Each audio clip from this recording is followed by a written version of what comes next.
Me voy a concentrar en dos aspectos. Bueno, me presento, yo soy asesor del Ministerio de Salud desde hace algo más de un año. Y estos son los dos puntos sobre los cuales voy a hablar. La nueva política farmacéutica nacional que en agosto del año pasado fue aprobada, y la regulación de precios de medicamentos en Colombia, comentando un poco la historia reciente y los avances que hemos tenido. Justo esta semana fue firmada un proyecto de circular sobre una nueva política de regulación de precios. Pero bueno, ya, no me adelanto. Sobre la nueva política farmacéutica nacional, ¿cuál es la relevancia de esta política? Bueno, como les contaba, en agosto de 2012, el Consejo Nacional de Política Económica y Social aprobó esta política, la cual se articula al Plan Nacional de Desarrollo del Gobierno. Esta es la primera vez que una política farmacéutica nacional tiene este nivel, alcanza este nivel de relevancia. Y otra cosa que les debo contar ahí es que el Consejo Nacional de Política Económica y Social en Colombia es la máxima autoridad en este tema. Es decir, diferentes ministerios integran un consejo, el cual es el que define la agenda o las agendas en materia de política económica y social. Entonces, si uno de los ministerios tiene una política en particular que considera que se enmarca dentro del COMPES, tiene que llevar a cabo diferentes niveles de discusión hasta conseguir la aprobación del COMPES, del Consejo, quien adopta en últimas unas recomendaciones de política concretas que las articula al Plan Nacional de Desarrollo. Si ven que tienen alguna pregunta de aclarar como muy de contexto local o algo así, no tengo ningún problema con interrumpir. ¿Cuál es el diagnóstico principal de esta política? El problema central de la situación farmacéutica nacional es el acceso inequitativo a los medicamentos y la deficiente calidad en la atención. Básicamente es el diagnóstico principal. Luego continúa con unas causas asociadas a este diagnóstico y unas estrategias, posteriormente unas recomendaciones de política que las debe seguir el COMPES, el Consejo Nacional. Bueno, les cuento un poco sobre el sistema de salud colombiano. Nuestro sistema, a diferencia del ecuatoriano y de varios sistemas en la región, tiene un componente privado bastante alto y un componente público bajo. Esto tanto en materia de aseguramiento de la salud como en la prestación de servicios de salud. ¿Y por qué es relevante esto? Porque esa estructura, ese cascarón que nos da el sistema de salud, hace que al interior de todo sistema de salud se dan unos mercados, intercambios de bienes, unos mercados, entre otros el farmacéutico. Y la estructura de este sistema nos define en buena medida los parámetros dentro de los cuales se van a medir estos mercados. El hecho de que el sistema nuestro tenga un componente privado tan alto y donde el aseguramiento y la prestación de los servicios, es decir, la atención, los hospitales y clínicas, básicamente en el país están dispersos, atomizados. Entonces, asimismo, la toma de decisiones y la capacidad de gestión dentro del sistema es un poco más compleja que cuando tienes un sistema nacional público. Y aquí vienen un poco las causas. Quería decir esto para introducir un poco las causas. Entonces, las causas de ese acceso inequitativo son un uso inadecuado de medicamentos y deficiente calidad en la atención. Otra cosa, también para comentar de contexto, nuestro sistema actualmente se reconoce que está en crisis.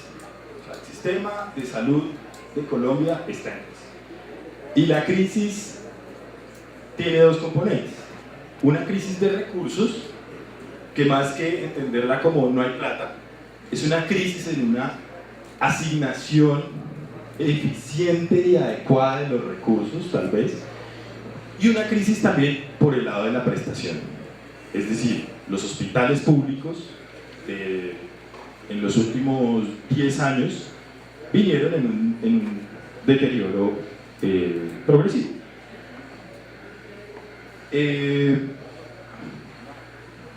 Bueno, digo esto porque básicamente nos contextualiza las causas que vemos aquí. Por otro lado, tenemos uso ineficiente de recursos financieros, como decía, una asignación ineficiente de los recursos, oferta, suministro y disponibilidad insuficiente de medicamentos esenciales. Esto tiene dos componentes, uno geográfico y otro de interés en producción. Ayer muy bien nos mencionaba, alguien hizo no una intervención, sino un comentario sobre el desabastecimiento de algunos medicamentos en regiones apartadas de la capital. Justo ese es este punto. Entonces en Colombia hemos tenido desabastecimiento, por ejemplo, de medicamentos onco de bajo costo, oncológicos de bajo costo, que es un problema que ha habido en otros países también de la región. Y por otro lado, por nuestra geografía, también a veces tenemos falta de disponibilidad de medicamentos. Generalmente pueden ser este tipo de medicamentos, por ejemplo, en los medicamentos de enfermedades crónicas no transmisibles no existe este tipo de problema. Una causa muy importante de ese problema que leíamos al comienzo de ese diagnóstico es la ausencia de transparencia de información y el escaso monitoreo del mercado farmacéutico. Incluso más la primera que la segunda, la ausencia de transparencia. Hay un problema en cuanto a la disponibilidad de información de precios de medicamentos, por ejemplo, de uso, de consumo de medicamentos. Si bien es cierto que tenemos un sistema de información para precios de medicamentos, este sistema de información tiene un problema en cuanto a su transparencia. Tiene algunos pequeños problemas de funcionamiento interno y unos problemas en cuanto a transparencia. Se supone que somos una entidad pública, funcionamos con recursos públicos, de manera que lo que se produzca con esto, a menos que obedezca a algo estrictamente confidencial, debe ser transparente, debe ser público. Y por último, este punto es bastante ambicioso, de debilidades en rectoría y en vigilancia. Yo creo que de esto padecemos en general en la región, la debilidad de rectoría de parte de los ministerios de salud, de quien debe definir los lineamientos de política y quien debe dar los lineamientos también de regulación. Entonces, frente a estas causas, la política farmacéutica nacional define unas estrategias. Unas de ellas transversales, otras más puntuales. Yo aquí solo menciono dos, son como estrategias transversales, son tres. Lo primero es trabajar sobre el tema de transparencia. Súper importante la relevancia que le está dando tanto este gobierno como el ministerio en particular al tema de la transparencia. Hemos tenido en los últimos 2 años, tú me corriges si me equivoco, pero hemos tenido 2 ministros, anteriormente una ministra, Beatriz Londoño, actualmente el ministro Alejandro Gaviria, que vienen de la academia en buena medida. Y por lo tanto el valor vienen de la academia y del mundo de la investigación, por lo tanto el valor que se le da a la transparencia y a la disponibilidad de la información es altísimo. Y también el gobierno central tiene intención de coquetear un poco con OSD, lo cual es un requisito prácticamente de entrada al tema de transparencia. De manera que como estrategia transversal se definió la disponibilidad de info confiable, oportuna y pública sobre acceso, precios, uso y calidad de medicamentos. Y por otro lado, una construcción de institucionalidad eficaz, eficiente y coherente. Esto, como mencionábamos antes, relacionado con el tema de la credibilidad de las instituciones, realmente carecen. Es un problema que tenemos en general, como lo mencionaba, en la región, pero en particular en Colombia, con este tema de la crisis del sistema, el ministerio carece de credibilidad. El público no le cree, básicamente. Considera que no está haciendo las medidas que tiene que tomar, que son pertinentes. Esto es más o menos, este diagnóstico y estas estrategias que estamos mirando fueron construidas entre 2010 y 2011, y como les contaba, fue aprobado a finales de 2012. Aquí tenemos otras estrategias, como son el desarrollo de instrumentos para la regulación de precios y del mercado. Esta estrategia busca fortalecer ya un compromiso que tiene no solo el Ministerio, sino la Comisión Nacional de Precios de Medicamentos. En Colombia, la autoridad reguladora en precios de medicamentos es esta comisión, la Comisión Nacional de Precios de Medicamentos y Dispositivos Médicos, que está integrada por Ministerio de Salud, Ministerio de Comercio y Delegación de Presidencia. Entonces, lo que busca esta estrategia es fortalecer ese punto. Ya más adelante lo vamos a ver cuando entremos a hablar sobre regulación de precios. Y por otro lado, una adecuación de la oferta para apuntarle al problema de desabastecimiento geográfico por falta de interés en producción. El desarrollo de programas especiales de acceso. Este punto es muy bonito porque es trabajar sobre, por ejemplo, un programa sobre crónicas no transmisibles, hipertensión, diabetes, pero también sobre programas especiales de acceso para patologías, para enfermedades catastróficas o de alto costo, donde tú tengas un registro de pacientes, es básico, elemental, un registro de especialidades médicas y de especialistas, para que puedas hacer fácilmente un mapeo de los sectores y también, pues, por supuesto, trabajar sobre la cobertura, la relevancia de la cobertura. Y este último punto, también muy bonito desde un punto de vista sanitario, es el desarrollo de redes de servicios farmacéuticos. Es decir, si tenemos problemas de disponibilidad de medicamentos en regiones, ok, miremos cómo está la red de farmacias y de servicios farmacéuticos en el país. Y pensemos cómo articular de manera que si alguien necesita un medicamento en Timbiquí y Cauca, no tenga un problema de disponibilidad. Timbiquí y Cauca es un pueblito chiquito del Pacífico. Y por último, las recomendaciones, solo algunas voy a mencionar al COMPES. ¿Qué tiene que hacer el Estado en materia de política farmacéutica? Por mencionar algunas, el primero, que yo sé que le va a gustar a la doctora Mirta, es identificar las razones del bajo uso de flexibilidad de SATPIC, es decir, de licencias obligatorias, en últimas, o de importaciones paralelas, que ha sido un tema con toda una historia en el país. Básicamente se intentó regular importaciones paralelas.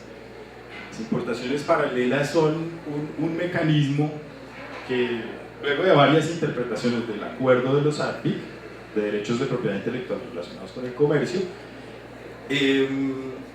luego de muchísimas interpretaciones de especialistas, creo yo, de expertos en el tema, se llegó a que luego tiene asociado un concepto en derecho y es el de agotamiento del derecho, gracias, y es, yo tengo una patente, doy la primera comercialización de ese medicamento bajo patente, pero yo pierdo el derecho de exclusividad que me dio la patente, lo doy en esa primera venta, ya lo agoté ese derecho. De manera que quien me compró puede disponer del medicamento como él considere, entre otros, venderle a un tercero, porque ya está agotado el derecho.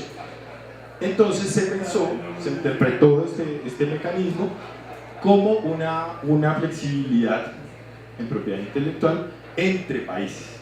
Es decir, el gobierno ecuatoriano compró cualquier mapa, rituximab de alguno de estos anticuerpos monoclonales, lo puede, obviamente con algún acuerdo de intercambios con el Ministerio de Colombia, lo podría vender a Colombia o viceversa. ¿Sí? Esas son las importaciones paralelas.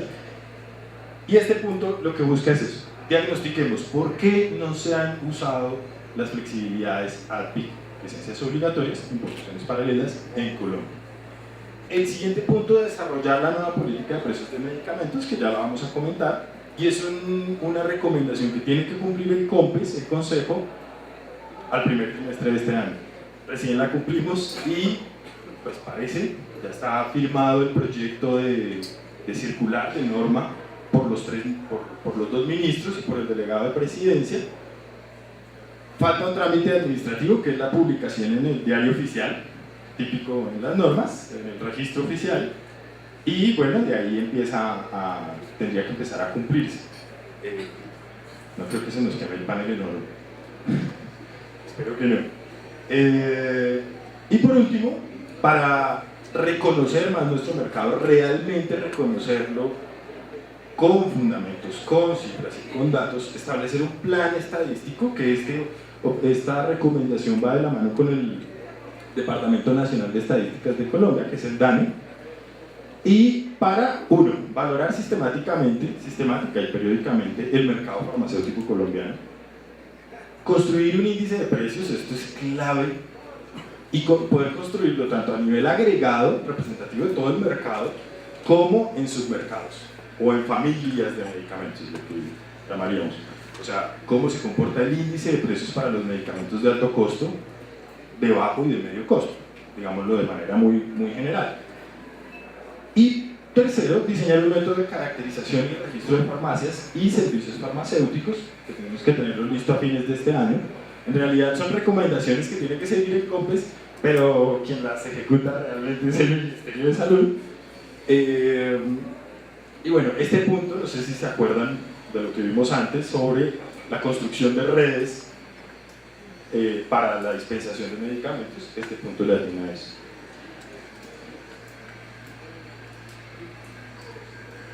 Y bueno, ahora sí pasemos a regulación de precios de medicamentos. Les cuento, las discusiones, debates y la construcción de estas dos políticas, de la política farmacéutica nacional y la regulación de precios de medicamentos, son dos o tres componentes que pueden ser muy importantes. Uno, la transparencia de cada paso en la discusión. Dos, sentarse con todos y cada uno de los sectores que puedan estar interesados, bueno, de los que se hayan identificado, por supuesto, industria farmacéutica multinacional, industria local, academia, sociedad civil, creo que solo me falta la iglesia, pero todos los actores interesados, bueno, y por supuesto las otras entidades de gobierno, es decir, desde el Ministerio de Salud, en el punto de la política farmacéutica nacional, el Ministerio sentó a los demás ministerios, Comercio, a Colciencias, que es el Departamento de Investigación, e Innovación del país. ¿Qué otro ministerio? No sé. Básicamente, estos que me acuerdo en este momento, pero bueno, en la política farmacéutica nacional se sentó también el Ministerio de Educación. ¿Por qué? Porque tiene que ver con un tema también de recurso humano en salud, de talento humano en salud. Y el Ministerio de Desarrollo y Medio Ambiente, quien tenía algunos aportes también en determinantes sociales.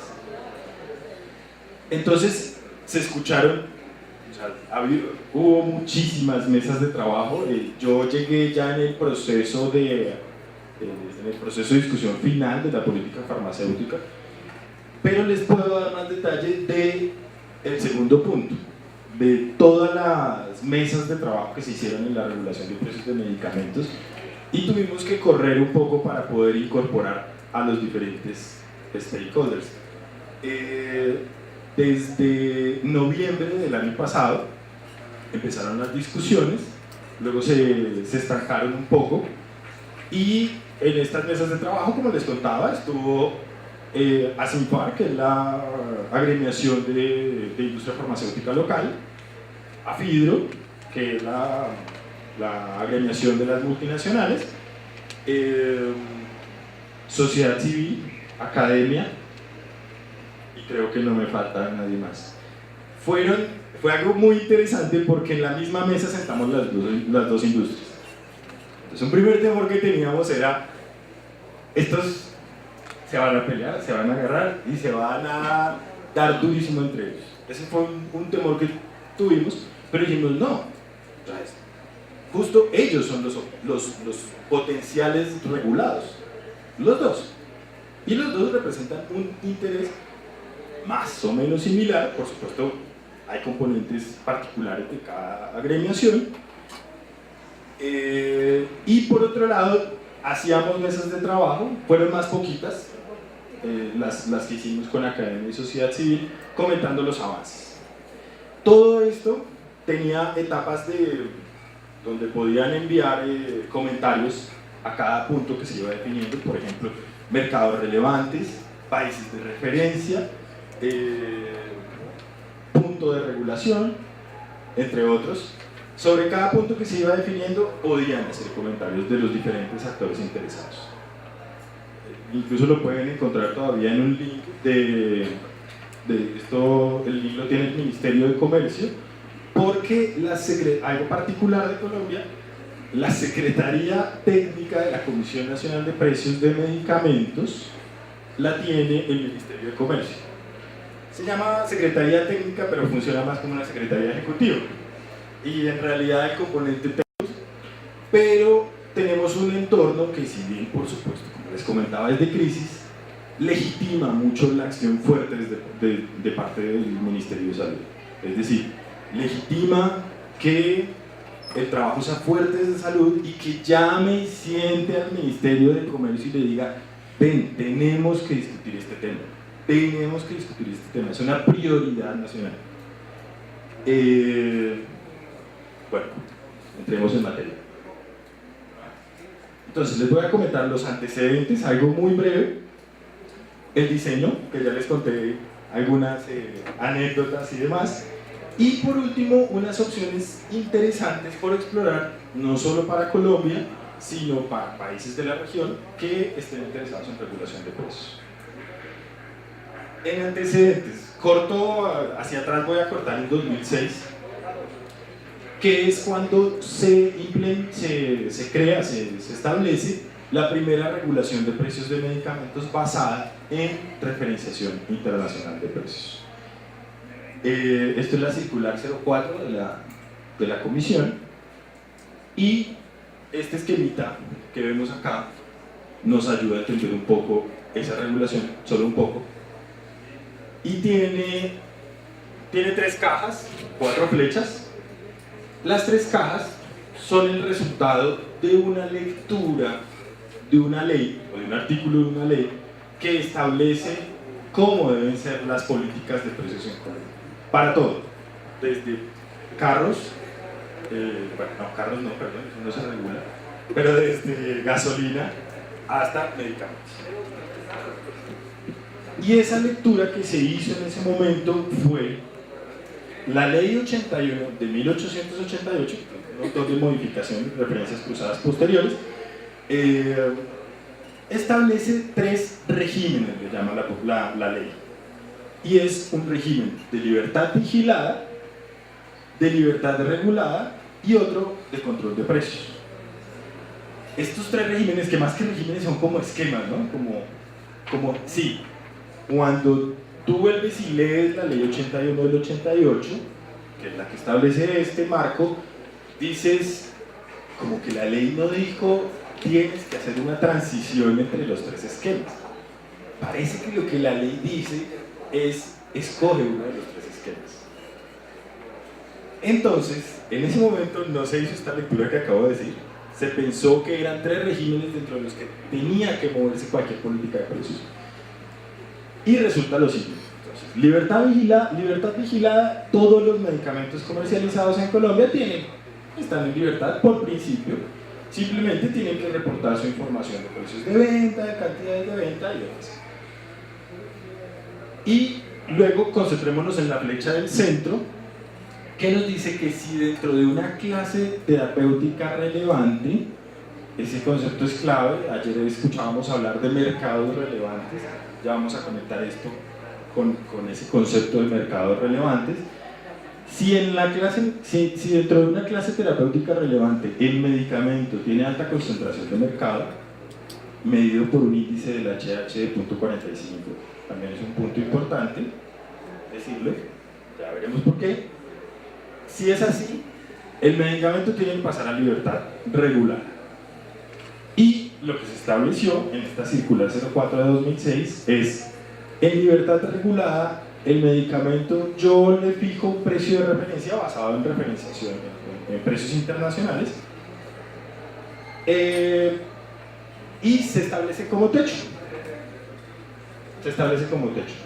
Pero no hay ninguna obligatoriedad hasta el momento, que es particular.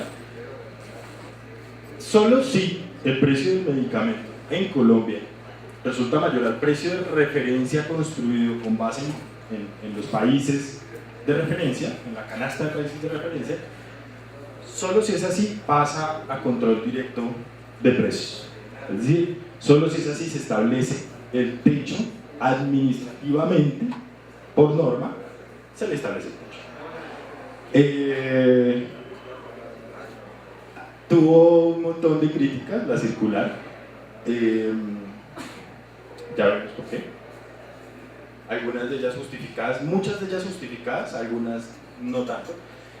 También les cuento que los países de referencia en ese momento eran Argentina, Brasil, Chile, Colombia, Ecuador, México, Panamá, Perú y Venezuela. Luego, por una modificación posterior, se sacó Venezuela. Y bueno, veamos ahora sí, luego de haber visto el componente, de haber explicado cómo está hecha esta política de precios, veamos cuáles fueron las debilidades, al menos las debilidades que se reconocen desde el Ministerio. Son tres básicas. La primera es un sistema basado en precios de países internacionales, donde no hice primero un análisis de cuál es la disponibilidad de información en mis países de referencia. O sea, no sabía con qué tanta, definí mis países, pero no sabía con qué tanta información voy a contar de Argentina, Brasil, Chile, etc. No sé si había que hacer algún comentario. Y el segundo punto es súper importante y creo que fue que después de un tiempo lo entendimos desde el Ministerio, y es la necesidad de una transición tan complicada entre esos tres regímenes. Nos crea un problema administrativo en el sentido en que BEI controla un precio, tiene que pasar por todos los filtros previos y BEI controla, complicado. Y tercero, algo que es, no sé si ustedes conocen el índice de HH. El índice de HH es un índice muy típico utilizado para medir concentración en mercados relevantes. Y se interpretó, no tenemos ni idea de los fundamentos de por qué el HH quedó en 0.45 en ese momento, pero lo que sí es cierto es que estábamos siendo más papistas que el Papa al definir una alta concentración de mercado con un HH de 0.45. ¿Por qué? Por ejemplo, la Federal Trade Commission de Estados Unidos, en sus guías sobre concentración de mercado, define que la alta concentración de mercado empieza con un índice de HH de 0.25. Y nosotros, bueno, subimos 20 decimales, dos decimales más, ¿no? Sin ningún problema. Entonces, por eso digo que estábamos siendo tal vez más papistas que el Papa. Ya que no sé si ya vamos a reevaluar el dicho con Bergoglio que se cita. Estos tres fueron los problemas principales reconocidos desde el Ministerio de nuestra propia política. Hay otros desde sociedad civil. Luz Marina nos da mucho palo. Y todo esto llevó, en concreto, más bien, la relevancia de las políticas no son las políticas en sí mismas, sino que logres el resultado o el objetivo de política deseada. Todo esto llevó a que la única aplicación de la metodología de la Circular 04 de 2006 fue el paso de Caletra, Lopinal y Rito Navín, al régimen de libertad regulada, que se dio en 2009, no recuerdo el mes. Sin embargo, nunca se tradujo en un control efectivo de precios, porque necesitaba pasar al siguiente nivel, al siguiente esquema, y nunca pasó. Esto tenía que ser mediante acto administrativo, es decir, mediante una circular, y nunca pasó. Y incluso, o sea, este intento tenue de regulación de Caletra, más que a la política en sí misma, se debió, y ahí conocemos los esfuerzos de sociedad civil en ese momento, se debió a la solicitud de una licencia obligatoria de Caletra en Colombia, que llevó a que, luego de muchísimo esfuerzo, y bueno, es toda una discusión, Luz Marina nos contó algo ayer de esto, tuviera que bajarse el precio. O sea,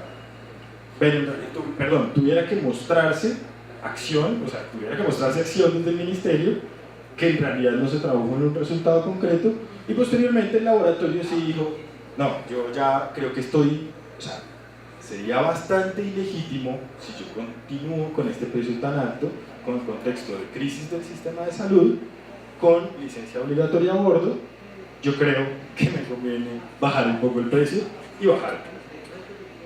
No recuerdo en cuánto está, tú creo que comentaste la cifra. 780 al sistema. Okay. $780 paciente año al sistema. Sí, creo que lo está cumpliendo. Al menos lo que nos muestran los datos es que sí, ¿no? Es que ese dato sí no lo tengo. Tengo algunos datos cuando estaba en DIF, Sí. que sí lo estaba cumpliendo como para todo. En general sí. Pero San... el 780 no. Hay que preguntarle a mí. Nosotros con él. Gracias. Me devuelve la pregunta. Nosotros mirando el sistema de información de precios de medicamentos vemos que lo está cumpliendo. Ahora, claro, el sistema de información es información reportada por el mismo oferente que podría llegar a estar falseando. Ahora, si la está falseando, está en una ilegalidad. Nos tocaría entonces dar un siguiente paso de auditoría para saber si realmente con facturas se está cumpliendo o no. Pero al menos con el sistema de información de precios de medicamentos lo que vemos es que sí, más o menos. Bueno, entonces, devolvámonos otra vez a 2010. Todo esto llevó, como les contaba, crisis del sistema de salud, se tomaron unas medidas que fue la emergencia social en salud, se llamó esto, y como dice aquí, está un poco chiquita la letra, pero el peso de los medicamentos en la emergencia social. Esto es un medio alternativo de Colombia, bueno, sí, alternativo, que es la silla vacía, y para ese momento, febrero de 2010, decían, uno de los tantos problemas que abordó la emergencia social en salud y que ha pasado desapercibido es el alto costo de los medicamentos en Colombia. Ahora, hay que matizar un poco esto, o hay que contextualizarlo un poco. Generalmente vemos también en los países que, por ejemplo, vas a Argentina y revisas un par de medios y de repente encuentras los medicamentos en Argentina son los más caros de toda la región. Y vas a Colombia y los medicamentos en Colombia son aquí, o sea, algo pasa, no puede ser así. O vas a Chile y la misma discusión. Los medicamentos en Chile son los más caros de toda la región. Ok, pero en el caso de Colombia, sí realmente, o sea, reconocemos que sí pasa, ¿sí? Más allá de cómo se da la discusión de que en todos los países todos los medicamentos son más caros que en todos los otros países. Entonces, ¿esto cómo se ve en cifras? Y aquí son un poco preocupantes. Bueno, les cuento un poco. Esta gráfica muestra los reembolsos de medicamentos. ¿Qué quiere decir eso? En Colombia, el cuadro básico de medicamentos es el plan, está contenido dentro del plan obligatorio de salud. Y por otro lado, se reconocen medicamentos, que es lo que mencionamos como el no POS, se reconocen por vía judicial o por otro mecanismo que se llaman los comités técnico-científicos, que son unos comités que se integran por el asegurador privado, un representante de los pacientes y un tercero que no recuerdo, el asegurador, el representante de los pacientes y creo que el prestador. Ahora, tienes este mecanismo para reconocer los medicamentos no POS, los de alto costo, los que no están en el cuadro básico, con dos componentes privados y uno que son los pacientes, que suelen más o menos tener una agenda propia, pues puedes tener un resultado nocivo. Entonces, uno fue esto, los CTCs, comités técnicos científicos, y otro, las acciones judiciales o tutelas, son conocidas en Colombia como tutelas, acciones judiciales o amparos, no sé cómo se llaman en Ecuador, pero es el instrumento que tienes como ciudadano para que se te defienda un amparos. Es el mecanismo que tienes para que se te cubra para que se te cubra un derecho fundamental que puede estar siendo violado.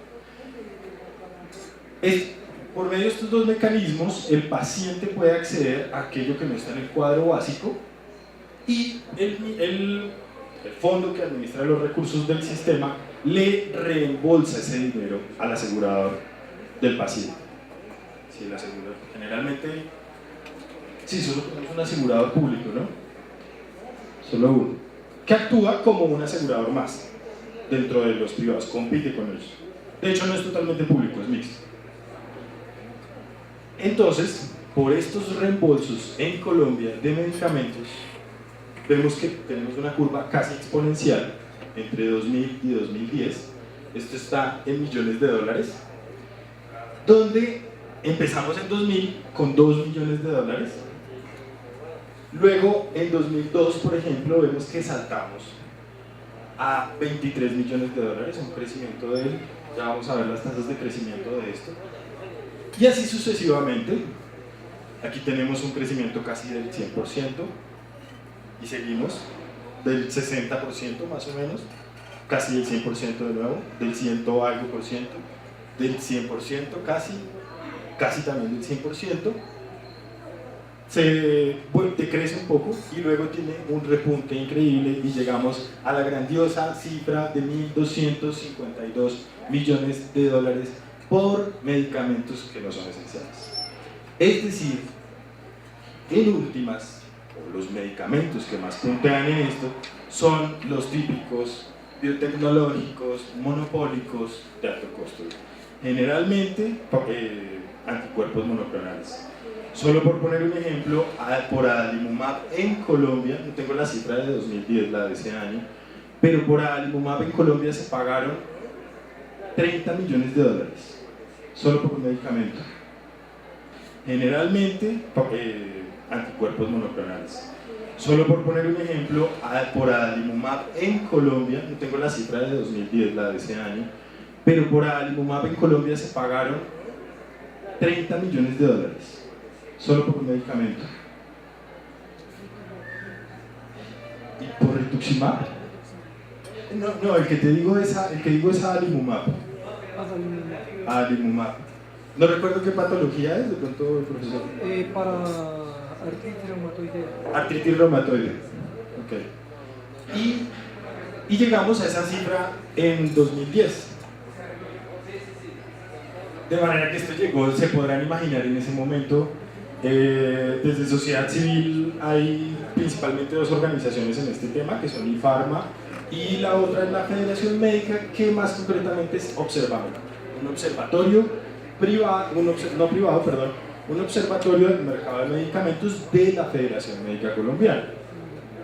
Desde los dos lados muy buenas las críticas de hecho, en buena medida que se haya destapado esto, que esto haya sido transparente. Bueno, no que se... Sí, que se destapara es una buena palabra, ¿no? Estaba tapado. Sí. 3 años después ya uno no...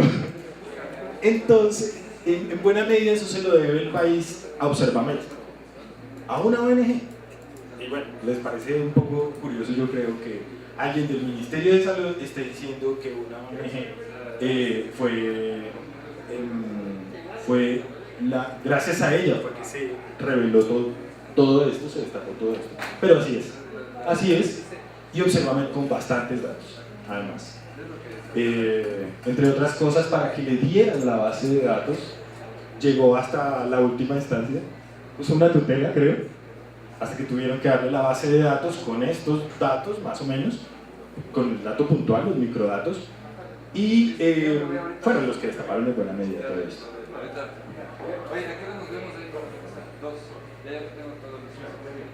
Listo. Entonces, ante ese escenario, en 2010, ¿qué hizo el ministerio? Ya realmente esto llegó a unos topes increíbles. O sea, ¿cuánto? 1.252 millones de dólares para 2010. Ya es una cosa increíble. Por medicamentos no pos. Es decir, medicamentos que no son de cuadro básico de medicamentos. En realidad lo que pasó acá fue una perversión de estos dos mecanismos que mencionaba para utilizar el acceso a estos medicamentos. Y la perversión es la del CTC, que por su mismo diseño pues tenía un problema de diseño, ya reconocido institucionalmente, que es un problema de diseño del CTC. El BID, esto también fue gracias al BID. El BID criticó mucho el mecanismo del CTC para acceder a estos medicamentos. Y por otro lado también una perversión del uso de la tutela. No quiero decir con esto que ataque la tutela, por supuesto es importante la tutela, las acciones judiciales o amparos, pero hubo una perversión. O sea, tú encontrabas una ventanilla en el asegurado privado donde te dicen, ven, te ayudamos a diligenciar el formulario para la tutela, o a diligenciar para la tutela, ya todo con formatos, formularios, todo listo. Bueno, hay mucha más tela por cortar, pero bueno, me extiendo. Entonces lo que hace el ministerio, ya que tiene que actuar dentro de su competencia y no había un buen funcionamiento de la Comisión Nacional de Precios de Medicamentos, importa un poco este concepto de los topes de reembolso que pagan los países en los sistemas europeos o en Canadá, más o menos, o sea, donde entra un tercer pagador y dice, ok, yo voy a definir cuánto te voy a pagar por ese cualquier mapa. Entonces en diciembre de 2010 se adoptan los valores máximos de reembolso, de recobro se llaman internamente, pero esto en realidad es el término adecuado de reembolso, por medio de un decreto de finales de 2010. Como, fíjense, el lapso, el intervalo de tiempo entre el artículo que mirábamos de prensa de febrero y cuando sale el decreto. Esto es una discusión durísima porque, en últimas, a quien tenía que regular el ministerio en ese momento era la industria, directamente. Entonces, luego de que tú permites de manera tan chévere, ideal y paradisíaca un entorno corporativista donde no pones consideraciones en salud, pues quitarlo después es todo un tema. Y esas discusiones fueron batallas campales del ministerio. Por eso les contaba, yo llegué luego también de la política y ya cuando estaba la cuarta, quinta de estas resoluciones, creo. Y bueno, se regularon muchos de estos biotecnológicos y metabólicos. Y durante 2011, amparados en este decreto, se emiten resoluciones para regular los valores máximos de reembolso, que sumadas todas las resoluciones fueron 7 en total, todas en 2011, creo, una tal vez en diciembre de 2010, regulando 136 principios activos con valores máximos de reembolso. ¿qué metodología había de fondo? Para no extenderme, cogía los precios históricos y les bajaba el 20%. Esto es una regulación, pero es una regulación donde como había tantos abusos, o sea, nosotros, bueno, no recuerdo en este momento precios, pero ahora vamos a ver algo un poco de los niveles realmente de precios de Colombia. Y entonces si lo regulas con la información histórica del propio país, que venía con abusos, pues tampoco es mucho lo que vayas a hacer, pero políticamente es lo que se podía hacer en ese momento. Y se le reduce un 20%. Cogen la información histórica, el precio promedio que le venían cobrando y reducen inmediatamente un 20%. Estoy describiendo a muy grandes rasgos la metodología.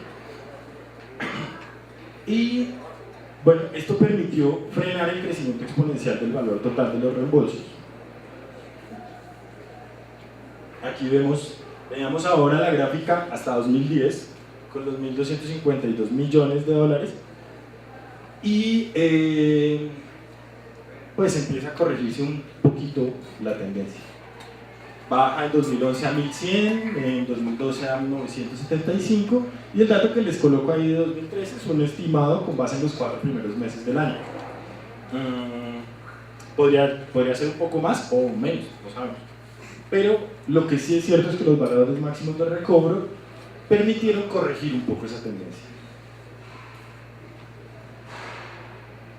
Bueno, ese es el impacto de los valores máximos de recobro. Aquí tenemos las tasas de crecimiento que también las comentábamos antes. Fíjense ustedes, ese crecimiento del 900% es tan alto que no nos deja ver, o sea, más bien nos subestima un poco al ver la gráfica, nos hace subestimar estos datos, pero no son nada menores. Recuerdan, este es el paso de los 2 millones de dólares de 2001 a los 23 millones de dólares en 2002. Luego continuamos con tasas, pues, 73, 100, 116, 80. Tasas en realidad pues, exageradamente altas, si no tengo el tono sarcástico. Y esta es la pequeña corrección que logramos con los valores máximos de recursos. Empezamos a ver unas tasas de crecimiento, aunque muy tímidas ante todo lo que teníamos. O sea, llegamos a 1.252 millones de dólares, esto es de campeonato. Y, sin embargo, luego ya de que se ganó ese terreno de los valores máximos de recobro, se logró una pequeña corrección en ese gasto por medicamentos de alto costo, generalmente. Con frecuencia los precios locales siguen siendo superiores a precios internacionales. Lo que nos resalta la necesidad, y ahí también aprovechamos esa legitimidad de ese momento político, hay que aprovecharlo, y se aprovechó desde el Ministerio para promover, impulsar el diseño de una nueva regulación de precios de medicamentos que nos quede bien diseñada. Al menos esa es nuestra intención. Aquí tenemos, esta grafiquita nos muestra una sola comparación de muchos medicamentos, de 59 medicamentos, 27 moléculas, todas estas de alto costo,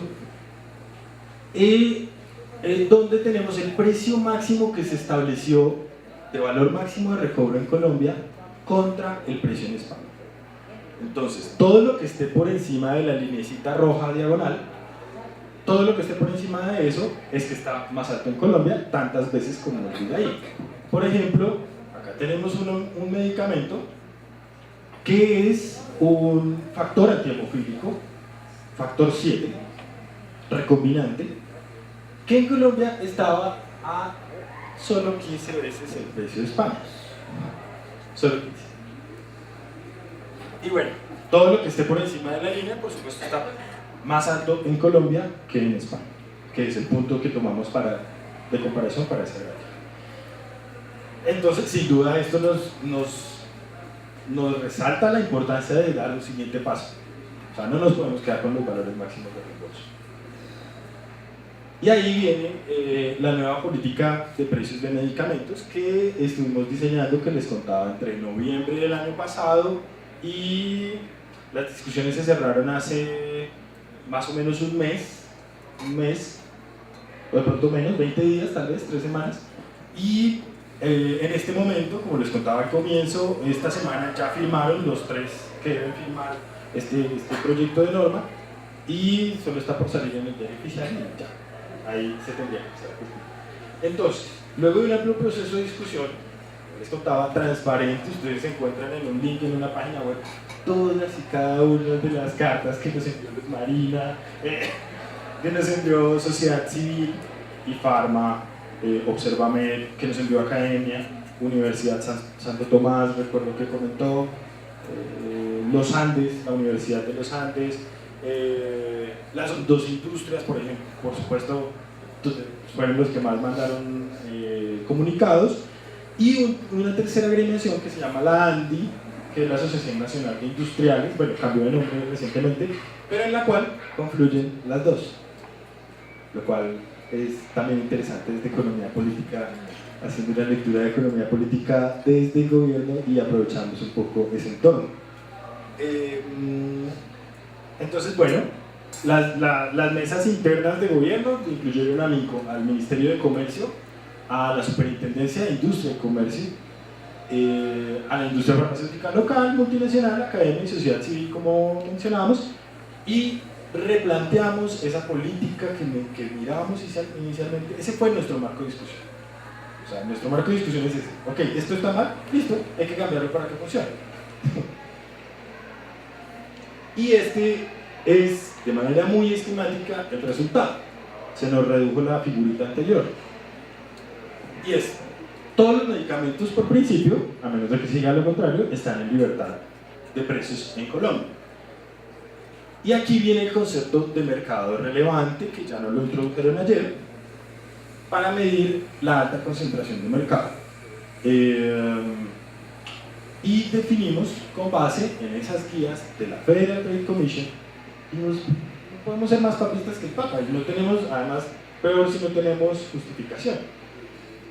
Y bajamos el HH a 0.25, es decir, todo aquel mercado, perdón, aquí se me olvidó colocar otro componente que, si bien no tiene relevancia desde la perspectiva técnica, si hay economistas, y perdón porque sé que el público no es de economistas y ahorita me voy a referir a unas cosas medio metodológicas, un punto importante, que es más importante desde la perspectiva administrativa de la posibilidad de implementación de esto, más que desde la perspectiva técnica, que es todos los medicamentos que tengan menos de 3 competidores.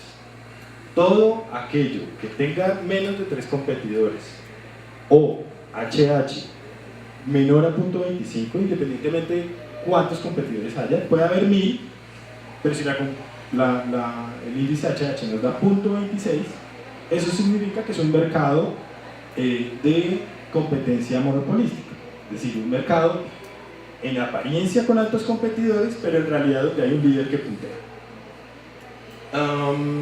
Si se cumple esta condición y si el precio del medicamento es mayor al precio de referencia, el medicamento tiene que pasar a control directo. Fin de la historia. Y hubo 2 cambios adicionales: los países de referencia. Incluimos, además de los que ya estaban en la región, Argentina, Brasil, Chile, Ecuador, México, Panamá, Perú, Uruguay, se incluyeron países desarrollados: España, Estados Unidos, Reino Unido, Australia, Canadá, Francia, Noruega, Alemania y Portugal. Y básicamente esto tiene 2 explicaciones que son súper importantes para quien quiera construir una política basada en referenciación internacional. Y es que, contrario a lo que pensaríamos, en muchos casos, en particular en los medicamentos de alto costo, en los países desarrollados estamos viendo precios inferiores a los de países en desarrollo. Y eso tiene básicamente 2 explicaciones. Las metodologías, tanto de regulación de precios, de regulación de reembolsos y de cobertura de medicamentos en estos países de Europa, en estos países desarrollados, listo, trato de acelerar un poco. Las políticas de estos países permiten que esos precios en algunos casos estén inferiores. Hay criterios de costo-efectividad criterios típicos de farmacoeconomía o referenciación internacional de precios dentro de los mismos países de Europa. Criterios de farmacoeconomía como costo-efectividad y básicamente costo-efectividad y value-based pricing, fijación del precio con base en el valor terapéutico. Ok, tú eres mejor que lo que hay, listo, mi umbral es mi umbral de pago es este. O no eres mejor que lo que hay, pues no te voy a pagar más de lo que hay, de lo que ya está. Por eso incluimos a los países desarrollados y también por disponibilidad de información. Por ponerles un ejemplo, ahora países concretos en la implementación, pues nosotros empezamos a correr la implementación de esto desde ya, y países para los que tenemos información son Brasil, Chile, México, Perú, España, algo del Reino Unido, no tanto, Australia, Canadá, Francia, Noruega y Portugal. O sea, si se fijan, donde tenemos una pequeña deficiencia en información, tal vez no tan pequeña, es con los países de referencia de la región. No hemos logrado buen acceso a la información de Argentina, de Ecuador. De hecho, si hay alguien, la autoridad competente que, esto parece un anuncio parroquiano, la autoridad competente que disponga de esta información por disposición del ministro, dio la orden de que sería pertinente llegar a acuerdos de intercambio de información, como mínimo ministerio a ministerio en aquellos casos que la información no sea pública. Entonces nos interesaría hablar con la autoridad de Ecuador.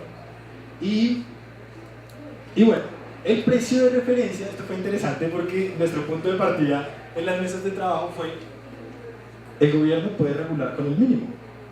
Es decir, coge todos estos países y puede decir, en Colombia el precio máximo va a ser el mínimo. Lo puede hacer, políticamente lo puede hacer, fiscalmente es un objetivo deseable. Brasil lo hace, varios países de Europa lo hacen, ¿sí? ¿Por qué nosotros, si nos vamos a comparar con países desarrollados, no lo hacemos? Pero era un punto de partida de discusión en las mesas de trabajo. Sabíamos que en últimas el resultado no iba a ser este, y llegamos al percentil 25. Ese fue el punto. El percentil 25 es más o menos, si cogemos 10 datos, tendríamos que ubicarnos en la mitad del dato entre el segundo y el tercer dato, ¿sí? Si los organizamos de menor a mayor. ¿Listo? Bueno, eso es la política. Como les decía, se firma esta semana, entramos en implementación, esperamos en un mes tener ya la primera tanda, que incluiría, no te lo voy a decir, y que incluiría posiblemente 30 principios activos, son los candidatos a la primera tanda. Y bueno, por último, y ya para cerrar, perdón por el tiempo, algunas opciones interesantes por explorar, tanto para el país hacia adelante, porque nunca es suficiente en esto. Nunca es suficiente la regulación de precios, y no se nos olvide que la regulación de precios es una medida de corto plazo. Es ponerle topes, es poner topes. De aquí no te pases, por favor. De aquí no te pasas. Bueno, no, por favor. De aquí no te pasas. De aquí no te pasas, de aquí no te pasas. Pero en general son sostenibles solo en el corto plazo. O sea, la real política de largo plazo es la competencia como tal. Entonces tienes que combinar diferentes herramientas de política. Una es esta que acabamos de desarrollar, pero no va a ser suficiente en un momento. Entonces, hay dos opciones interesantes sobre la mesa. Una son unas metodologías que en particular está investigando la Universidad de Naciones Unidas, Roger Dams, que incorporan criterios de equidad en la política de precios. Y esos criterios de equidad tienen que ver con lo que llaman, que la discusión que plantean es la siguiente: ok, metiste criterios de farmacoeconomía diciendo costo-efectividad, el willingness to pay, la voluntad a pagar, que generalmente se construye basado en encuestas de pacientes, cuánto estás dispuesto a pagar. Pero un tercer componente que no se ha explorado mucho es cuánto puedes pagar. Si eres Sierra Leona, puedes pagar lo mismo, Sierra Leona en África, puedes pagar lo mismo que Alemania, o más bien, ¿debes pagar lo mismo? Es una pregunta muy desde políticas públicas, que es un componente que no tenía esto. Y bueno, el otro, incorporación del concepto de márgenes de distribución decrecientes, que ya la vamos a ver, tal vez de relevancia también para la discusión en Ecuador. Listo, como les contaba, las políticas que hoy se aplican en el mundo son referenciación internacional generalmente, referenciación internacional de precios, criterios de costo-efectividad o value-based pricing, y la tercera, disponibilidad a pagar.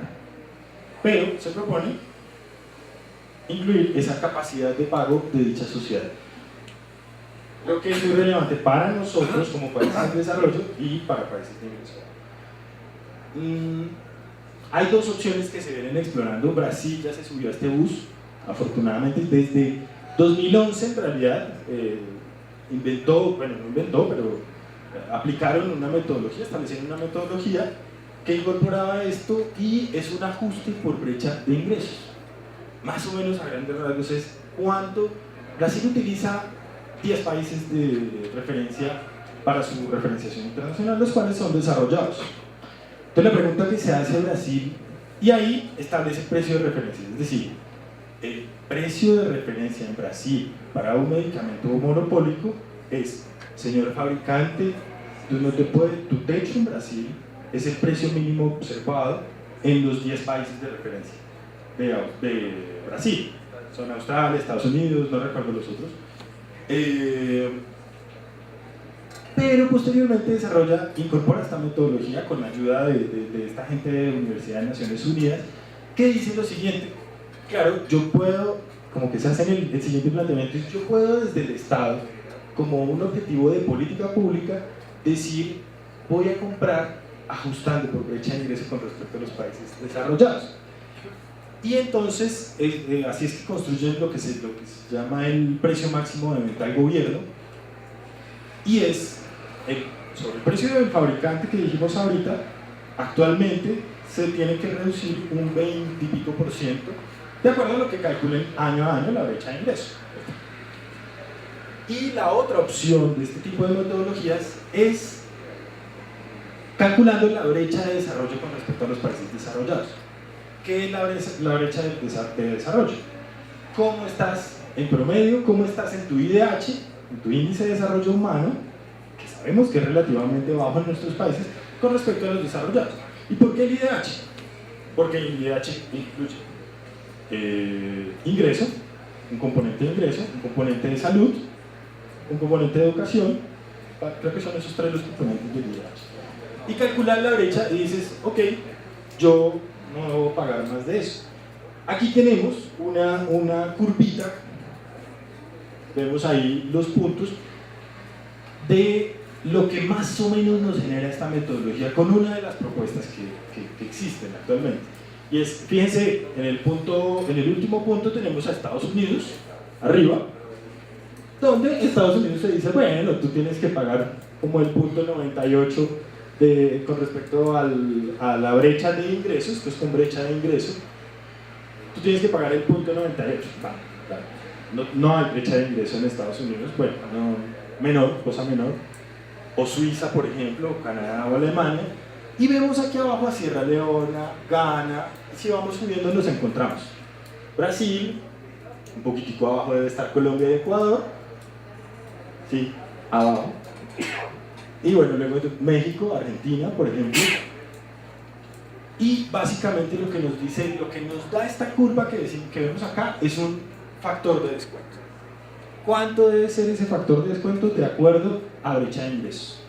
Entonces, por ejemplo, para el caso de México y Argentina, que es este puntico negro, nos dice más o menos un punto 8. Es decir, el precio que se pague en países desarrollados no puede ser, el precio que se pague en Argentina o México no puede ser superior al 80% del precio que ya se paga en los desarrollados.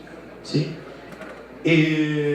Bueno, esto tiene unas consideraciones de propiedad intelectual de fondo súper importantes, que básicamente dicen, listo, nos tenemos que mover dentro de APIC, movámonos dentro de APIC, pero los costos sociales de la propiedad intelectual los vamos a pagar de manera equitativa.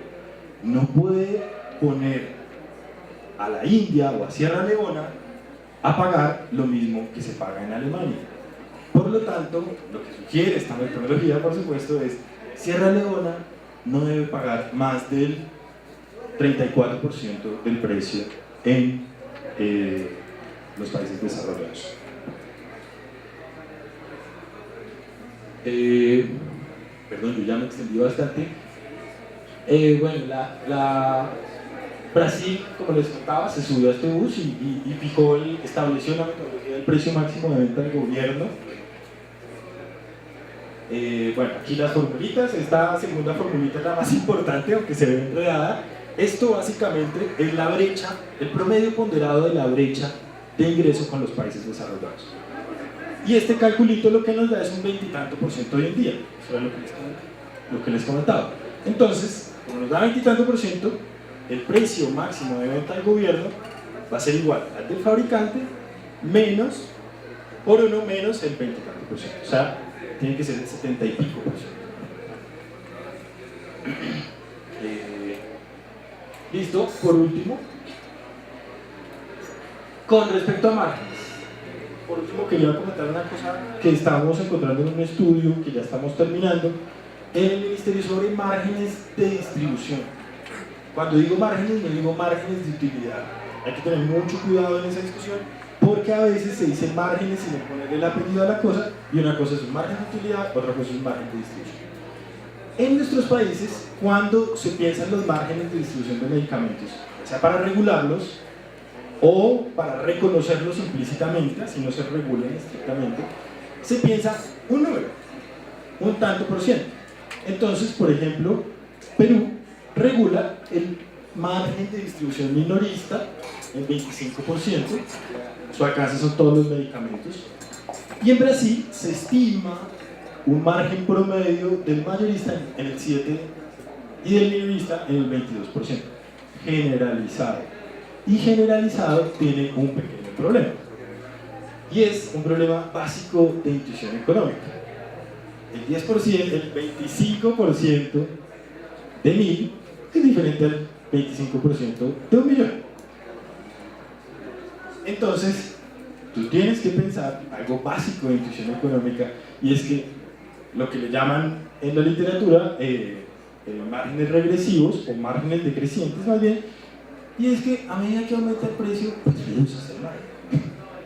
Y este es el ejemplo de la regulación de España. Si el precio del fabricante en España es menor a 91 euros, el margen es 8.23. Pero si es mayor a eso, el margen ya no hay margen. De hecho, ya no hay margen, ya va a un reconocimiento fijo. Te pago 7.53 euros por presentación comercial. Y igual con el minorista, vemos ahí las diferentes escalas. Para precios mayores a 500 euros, lo que le reconozco al minorista es un tope fijo. De ahí para adelante ya te cubrí todas las características logísticas asociadas a ese medicamento de alto costo. Refrigeración, los medicamentos caros y de alto costo y demás. Aquí tenemos el ejemplo de Australia. Igual, como lo pueden ver, también por escala decreciente. Y el ejemplo de Francia, que tiene un punto interesante, y es un incentivo a no desaparecer, bueno, sí, más o menos como a desaparecer la distribución mayorista en el alto costo. Francia dice, para los medicamentos cuyo precio del fabricante sea mayor a 400 euros, no le doy nada al distribuidor mayorista. Ingeniénselas ustedes dentro de esas reglas de mercado. Yo les pongo ese parámetro de mercado, ustedes verán si entra el mayorista sin ganar nada, si entra el mayorista pero el fabricante baja un poco el precio para dejarle una nota al mayorista, o si sencillamente desaparece el mayorista. Es una consideración muy desde salud, desde política de salud. Bueno, quería hacer algunos comentarios sobre esto, los voy a hacer muy breve. Eso en cuanto a márgenes, cierro ahí la parte de márgenes. Licencias obligatorias y el entorno en Ecuador. A mí me parece que es súper importante el entorno que veo en Ecuador. Yo nunca, es mi primera vez que vengo aquí, de hecho, gracias por la hospitalidad. Y en Colombia les cuento cuál es más o menos el entorno en cuanto a las flexibilidades ATIC y las licencias obligatorias. Las organizaciones de la sociedad civil asumen un esfuerzo grandísimo. De pronto desde salud también se asume un esfuerzo, porque es un derecho del país, es un derecho que tiene el país conceder una licencia obligatoria. Y siempre vemos oposición un poco desde la autoridad de patentes, que en Colombia es una superintendencia delegada de propiedad industrial. Entonces vemos que desde la autoridad de patentes, o sea, el IEP de Ecuador, hay una resistencia a esto. Y las discusiones son batallas campales. Y lo que les quería decir simplemente en esto es que tenemos ganas de importar el IEP a Colombia. Que nos dejen llevar el IEP para Colombia, por favor. No, mentiras. Lo que quería decir sobre esto es el uso de las licencias obligatorias como un instrumento de política industrial. O sea, ¿por qué tenemos que inventarnos tantas cosas, tantos argumentos para políticas en salud? ¿Por qué? Si son políticas en salud. ¿Por qué tengo que inventarle una licencia obligatoria? Por supuesto, es uno de los argumentos que tiene una licencia obligatoria, pero no el único. O sea, un país puede definir como un objetivo de política industrial una emisión sistemática de licencias obligatorias, o no sistemática, como lo decía cada país. Canadá lo hizo así para desarrollar su industria. Durante todo el 70 emitió licencias obligatorias de manera sistemática, eso era automático, ¿no? Exacto. ¿Y con qué fin? Quiero desarrollar mi industria de genéricos. Punto. Y el otro punto, bueno, tiene que ver con lo de concepto previo en Colombia, la relevancia del concepto previo asociado a la evidencia previa de Brasil y calidad de patentes, pero no, ahí quería comentarles como el entorno general de la discusión, pero creo que ya me extendí bastante. Muchas gracias.